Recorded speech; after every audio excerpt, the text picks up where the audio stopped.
Evo jedan kratki video, hoću da podijelim s vama evo jedno vrlo zanimljivo, vrlo zanimljivu scenu koju sam upravo doživio. Naime, danas sam bio u jednoj radnji ovdje u Njemačkoj i naletio sam, eto tako da kažem, na neke fine čizme.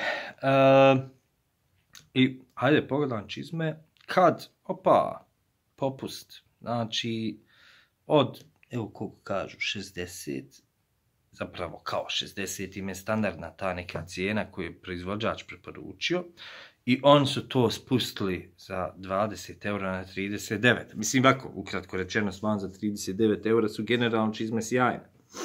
Ali ta cijena 39,95 je ono crvenim slovima, ono da čovjek ono vidi, jo, moram to odmah da kupim, inače će nestati, ono, to je neka fantastična cijena i tako dalje.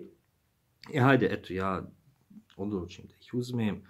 I kako sam došao u kuću, eto, gledam malo te čizme, i hajde odlijepim cijenu i vidim iza nešto.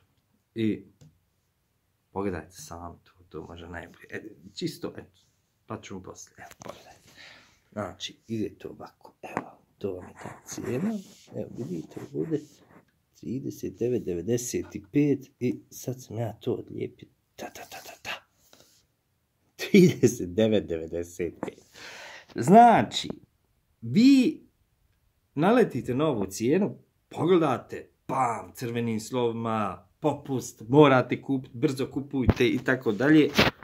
Međutim, nikakva razlika da li kupili sad ili kupili, ne znam ni ja, u neko standardno vrijeme, znači ista cijena. Tako da, ono, pazite se, stvarno pazite se kad vidite ove cijene, pa je nekad, eto, čisto neke preporuke radi, kad budete u radu, malo odlijepite te cijene, pogledajte onaj iza.